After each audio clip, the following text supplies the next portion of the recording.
म्हणजे एका कपाला अर्धा ड्रॉप टाकला की हे डायरेक्ट मसाला चहाचं हे झालं। ओके, मला हा जो कार्यक्रम दिसतोय का 11वा वर्धापन दिन, ह्या कार्यक्रमासाठी मी आलोय आता गांधी भवन। पूर्ण खचाखच मार्केट भरलाय, वर्धापन दिनाचं मार्केट आहे।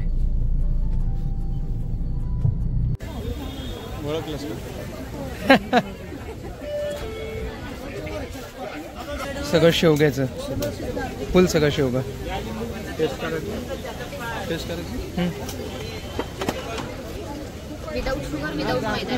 ओके, हे मिलेटचं आहे आणि मगाशी खाल्लं ते मोरिंगा म्हणजे शेवग्याचं होतं।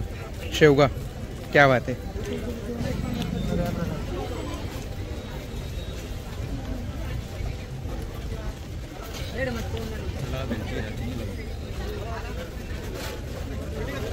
कसले ड्रॉप आहे ते? ओके, म्हणजे एका कपाला अर्धा ड्रॉप टाकला की हे डायरेक्ट मसाला चहाचं हे झालं। ओके, ओके, कप्पामध्ये टाकायचं, भारी। गार्लिक मिलेट ब्रेड, गार्लिक पासून केलेला, आपलं मिलेट पासून केलेला गार्लिक ब्रेड। वा वा वा, आणि त्याचा पिझ्झा बेस। ओके, त्याचाच पिझ्झा बेस आहे हा, हेल्दी पिझ्झा। ज्वारी, नाचणी, राळण मसाल्याची। ओके, मिलेटचे कुकीज आणि मिलेटचा पास्ता। पुडो बानियाडा नाचणी। वा वा वा, तेल सगळं घाण्याचं तेल,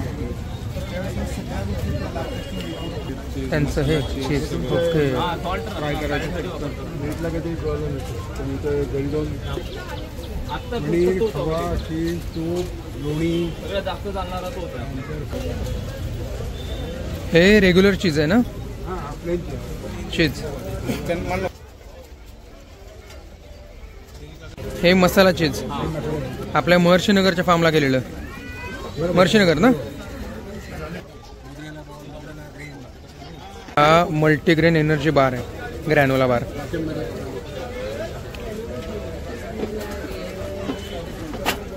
okay, protein bar, multigrain, without sugar, without chemical preservative, 100% natural बेसवरती आपण ज्यूस बनवला आहे। हा आता कॉन्सन्ट्रेट आहे, टेस्ट करा। जसं आपण कच्चा आवळा तोडून खातो सेम ॲज इट इज त्याची टेस्ट आहे।